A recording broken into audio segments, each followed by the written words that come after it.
Hi, I'm Peter J. Ray. Welcome to Adventures in History. Today's topic is Augusta Fisher Smallshaw, 1990, Part 1. This was originally published as Smallshaw Family Memories Collection, or SFMC number 9, published on December 31st, 1991. This was a conversation that I had with my mother's mother, my dear Grandma Smallshaw. Today is Tuesday, October 2nd, 1990. We are in Augusta, Switzerland, and this is the Smallshaw Family Memories Collection, with another exclusive interview with my grandmother, Augusta Smallshaw. Good evening, Grandma.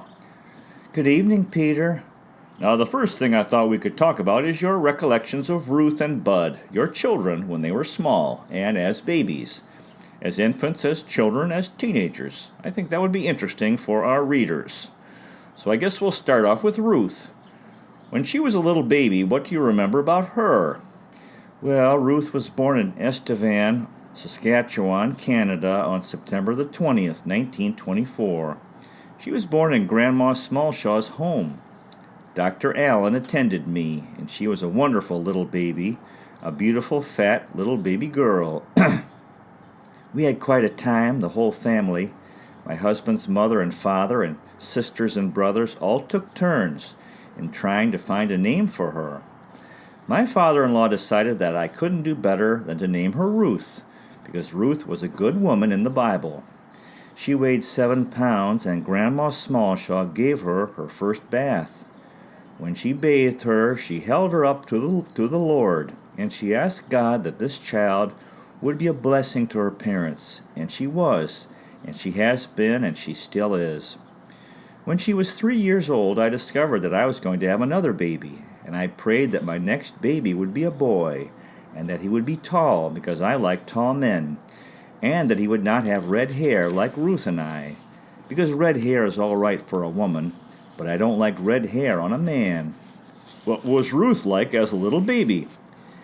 She was always a wonderful little baby. She was always very good. Even when she was in the carriage, it seemed like she was reading my mind. Do you remember when she started to walk? I think she was a year old when she started to walk. She talked very young. They didn't want me to talk baby talk to her, so she spoke plain. She didn't speak baby talk. She was very intelligent. I was doing a big piece of fancy work for my sister-in-law, a tablecloth I think it was, and I'd had all the colors laid out. I'd say, "Ruth, you go get me a strand of pink wove." She was just a little girl, just toddling around, about 2 and a half, something like that. She'd go and get the colors that I wanted, so I thought she was pretty smart. What kind of personality did she have as she was becoming a child? She was very good. She always seemed like she was grown up. What types of games did she play? We didn't play games in the house at all, but she played with the children outside. She played hide and seek mostly. Bud, Ruth, and I played hide and seek in the house. We had an 8-room house, upstairs and downstairs. I was just a kid with them, and I'd play that with them. We had lots of fun. It takes 3 to play games. 2 is pretty flat, but you get 3 together, you can play lots of funny games. What types of interests did Ruth have as a girl? Oh, she was very good in school. She was very dutiful towards her homework. She was a very good student. What did her teachers say about her? Her teachers always praised her. When she went to kindergarten, she had a Miss Graham for her teacher. She fell in love with Miss Graham. They moved her up to grade 1 at Christmas time, so she lost her Miss Graham, but she always wanted to go back and see her. I remember one time she was in kindergarten, she told me, just a little kiddie, you know, they would have a period in the afternoon when they'd fold their arms and lay their head down on the desk, just close their eyes for a little while. She was never awfully strong, and she closed her eyes and she went to sleep on the desk. It was time to open their eyes and get back to work, but Ruth was still sleeping. The kids started giggling. When she came to, she was so embarrassed. I don't know if she appreciates me saying this. She was a good student. All straight A grades? Pretty well. We had a home and school club, both at Scott Collegiate and Hurtner School where Bud went. One of the speakers said that if a child consistently got over 90, he considered them a genius. So Ruth consistently, not everything, got over 90. I told her she must be a genius. Ha ha ha. How did Ruth and Bud get along? Oh, they had their fights, and it used to bother me terribly until I read an article that said that if children didn't fight, they wouldn't be normal. I didn't feel so bad after that. They used to scrap, but they loved one another and still do. Do you remember the things you would talk about with Ruth when she was a girl and a teenager? Just about everything, I think. Do you have memories of the things you told her or things she asked you about? I talked to a number of different women, and they worry sick when their daughters go out to dances and come home late. They stay awake until their daughters come home. They worry about them. But I never had one evening's worry about Ruth. I never felt that I had to worry about her. How do you describe her personality as a teenager? I think she had a very good personality. She wasn't bad-tempered at all, and she was always very kind, very generous. She taught Sunday school when she was 15. Her minister came to me, and he wanted her to be confirmed when she was 11. And I said, I think she's too young. I said most children who you ask to be confirmed take their confirmation lessons at age 13 or 14. He said, Ruth is older than her age. Mentally, she's the same age as the 13s or 14s. Was she a happy girl as a teenager? Yes, I would say she was quite happy. She had a bicycle and she had girlfriends that she'd ride with. What did she do on Saturday and Sunday when there was no school as a teenager? Well, she used to get little jobs as babysitters.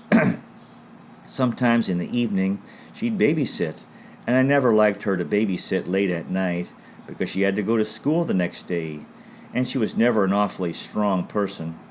During her public and high school days, every time she'd catch a cold, she'd get a mastoid, and she had 3 or 4 mastoid operations. Very hard on her. I worried about her terribly, but even when she was convalescent, she would sit up and do her homework. The teacher would send her work home, and she'd sit up in bed and do it, and I'd say, Oh, Ruth, I wish you wouldn't do that. My job is to keep you alive. And she'd say, My job is to pass this grade. So she had lots of health problems growing up. She did. Bud was a very strong baby boy. He was born 3 years and 9 months after Ruth. I remember when I took Bud home from the hospital where he was born. I asked the nurse what would be the best time of day to take my baby out into the fresh air for the first time. Oh, the nurse said, about 2 o'clock in the afternoon. That elephant, you can take him out any time. I told that to Bud one time when he was visiting me one afternoon, and he said, Well, I think this elephant had better go home. He was a stronger baby than Ruth. He always liked to go out, winter and summer. If it was 40 below zero, he'd want to go out. I'd dress him up with all his winter clothes, and he'd knock on all the doors of his boyfriends. He had a lot of boyfriends, and the mothers would say, It's 20 below zero. It's too cold for my children to go out. He'd come back. Nobody'll come out and play with me. Ha ha ha. So I'd undress him, his snowsuit and everything, and a half hour later he'd ask me to dress him up again, and he'd go and knock on all the doors again. Ha ha ha. Ruth and I used to call him our little Eskimo because he liked the cold so much. He'd get a winter tan on his face. So that's Bud. Ruth and Bud loved one another, but they used to have their scraps, oh boy. Now one thing, this is a different subject, but I thought we could talk about your life today.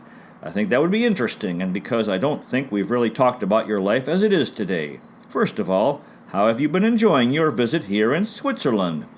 Oh, I think it's marvelous. It's a beautiful country. You could take lots of pictures, north, east, west, and south. We've had a wonderful time. I was so happy to be able to make the trip.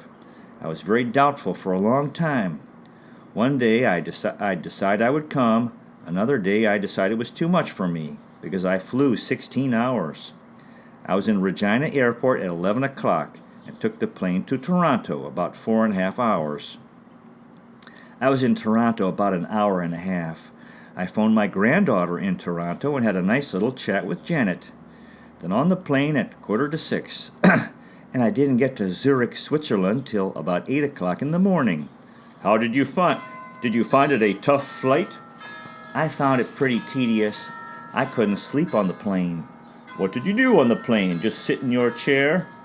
Yeah, I brought a Reader's Digest to read, but I never felt in the mood to read it. They gave us a nice dinner and a couple of pillows and a blanket. My seat companion was a Slavic boy, 21. He tried his darndest to sleep. He got in all positions and put his blanket around him and up and down, tried and tried to sleep, and then when we got towards the end, I said, "Well, did you get any sleep?" He said, "No." Nor did I. We relaxed, they dimmed the lights, and then all of a sudden they put on the lights, and we looked out the windows and it started to get light. They brought us a little bit of breakfast. I got off the plane and I was delighted, absolutely delighted to see Peter. He came to meet me. We took 5 different trains to get from Zurich to Gstaad. I thought we'd just get on a train and come right down like they do in Regina, you know. Take one train and it takes you there, but not in Switzerland. It's a network of trains. Train jumpers. Yeah, some senior citizens say they're pill poppers, and Peter and I were train jumpers. But it was fun. And since you got here in Gstaad? Well, Ruth and John came shortly after I got here. Ruth and John and Peter and I went for quite a long walk, and we got to the lift to the mountain. We took the lift up to the top of the mountain. Has this mountain here got a name? I think that was Vishspiel. Well, whatever it was, we went to the top. And John doesn't like the lift. He held his head in his hands. But Ruth and I enjoyed it. It was just wonderful. We got to the top of the lift and went outside and took pictures. Ruth did anyway. I forgot my camera. We went inside and had lunch. I wanted hot tea and soup. Ruth and John wanted something hot. They came to tell us that the electricity had gone off, so we couldn't get anything hot, just a sandwich and a cold drink. We had to stay there till 5 o'clock, till the electricity came back on. John was teasing them, and he said, "Well, have you got any beds up here?" He wanted to go to bed. John didn't enjoy the ride down, but it was lovely, really enjoyed it. Peter didn't come up with us because he had to go back to the school. We waved him goodbye, and then Ruth and John and I walked back to the chalet. How did you like the school? Well, Peter invited us up to the school. Ruth and John and I sat in while Peter taught his teenagers. Very good, very interesting. I think the children are very lucky to have such a good teacher. American history and some geography. We've had a nice family reunion here. Yes, and Patty came. Ruth's birthday's in September, mine's in October, and Patty's is in November. So Ruth bought a delicious birthday cake. We went to Ruth and John's suite, Patty and Peter, Ruth and John and I, and we cut the delicious birthday cake. Ruth made tea and we sang happy birthday. So we had fun, didn't we, Peter? Yes, we did. How did you like the Matterhorn? Oh, we got up early one day a couple of days ago and left around 7 or 8 o'clock and traveled to the foot of the Matterhorn. And then we went up about 100 steps. With my bad hip, it wasn't easy. Then we got in this enclosed cabin, an altogether different lift to the one here. You go up and through a tunnel and up and then very steep the last part of the time. When we got out, the sun was shining, and we were so close to the Matterhorn. Oh, so close. There was a beautiful deck outside. We all took pictures, but I don't know how they'll turn out because we were facing the sun instead of having the sun at our back like you're supposed to be. I took pictures anyway. It remains to be seen what they look like. Ruth was away looking at something else, and John and I got hungry, so we sat down to a table and we ordered soup and sandwiches. Ruth was taking pictures and changed the film in her camera. She laid her film down and forgot it. Felt sad about that. How did you like the fish and chips you had here? Oh, they were delicious. Peter and I went out one time and we had our supper at a fish and chip place, and they were so beautiful.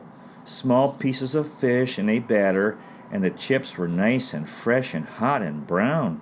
We couldn't finish them all. They were delicious. We wanted to go back, but the place is closed for the holidays. We can't go back. How did you like the Italian restaurant, the Rialto? Very good, except we can't understand one another very well. It was very nice. The language spoken here is all German. All the signs are German. If they were in English, it would be a little bit more interesting. If I was going to stay here, I'd master the German language. Now, why don't you tell us about breaking your hip? Oh, that was a sad day. It was wintertime in Regina, and I was going to catch the bus to go downtown to get my hair done. I decided to take a shortcut, and there was some snow, and it was slanting. I thought I was smart, and I could jump over it. I put my foot on the snow, and it wasn't very deep. Ice was under it, and I went down, bang, on my hip. It was close to Elphinstone Street. As soon as I went down and tried to get up, I knew that I'd broken my hip. The pain was excruciating. I couldn't move. I breathed a prayer, "Help, help, help." I laid there for a little while, and the cars were going this way and that way. Eventually, a long truck went by, and it was a little bit higher than the cars. They stopped, and I waved to them. One man came and said, "Can we help you?" I said, "You certainly can." And the other man came. I said, "I wish you'd phone an ambulance and get me to the Pasqua Hospital." They did, and they were very, very kind. I wish I knew how to get to them to thank them. I didn't even think of asking their names. One went back to the truck and got a blanket, and he said, "You shouldn't be laying here on the ice without being covered up." They tried to put a blanket under me also, but the least little movement, I screamed. The pain was terrible, so they couldn't put anything underneath me. They stayed with me until the ambulance came. The ambulance came, and they put something metal each side of me. They lifted me up and put me on a stretcher, and then to the ambulance. The ambulance came as close as it could on the sidewalk. They took me to the hospital. I asked them to phone my Dr. Rode, and he got a bone specialist. They came and took x-rays, and the next day they operated. They put me under chloroform. I must have been still under shock because I was waving my hand at the doctor who was going to operate. I said, "Now you better make a good job of this because my life is in your hands." That's not me. I wouldn't have done that ordinarily. He looked at me and said, "Yes, I know, I will." He was so nice. After a while he said, "I think I detect a little English accent in your voice." I said, "I'm British. I'm sure you do." "I don't think I have an English accent, do you?" "Oh, I think you do a little bit." The odd word here and there. He said, Where were you born?" I said, "I was born in Southwold, Suffolk, England, a little way up the coast of the North Sea from London." He said, "I've never been there. I've never heard of it." And I didn't care. Ha, ha, ha. They operated, and they put 4 pins in. They showed me the pins on the x-ray. They showed me x-rays of both hips. The right hip looked so nice and plain and small. The left hip looked so terribly swollen, a lot of blood around it. And I was in terrible, terrible, terrible pain for the first week. The doctor came in, and he said, "After the first week, the pain won't be so bad." But I couldn't sleep, and I couldn't eat for a whole week. I just laid in bed, just lay there. I had a lot of visitors. Somebody said, "The visitors are lined up to see you." I said I wasn't in very good condition to talk to visitors, but it was nice to think that they thought of me and came up. A couple from my church came, and I didn't expect to see them. I said, "My goodness, you make me feel popular." He said, "But you are popular." Huh, surprise, surprise. "After this operation, how did you feel mentally?" When I was first in the hospital, I felt terribly, terribly alone. I asked the nurse to phone my good friend, Irene Hood, and her husband, and my neighbors to collect my newspaper. They all came up to see me, and they were very, very good. I was so thankful. I have a neighbor, a Mr. and Mrs. Thorne, lived just 2 houses from me. My son had just left for 2 weeks in Cuba, and my daughter and her husband had just gone to the Bahamas. So I felt my children were a long, long way away from me. My youngest granddaughter, Bud's daughter, Joan, is in Saskatoon. My good friend Doris Grassi phoned Joan, and it was Joan's holiday from her studies. She took the next bus and came down. She stayed at her dad's home out at 88 Simpson Road, and it was very cold, 0 or below 0. Joan took a taxi over every day to see me, and it was just wonderful to see Joan. I got her to go to my house and get my bedroom slippers and things that I needed. I didn't have a thing with me. Did you ever feel that you were going to die? No, never thought about it.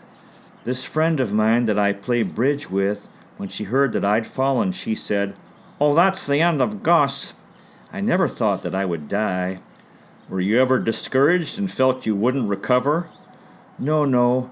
I knew I was going to get well. I knew I was going to play bridge again. Ha ha.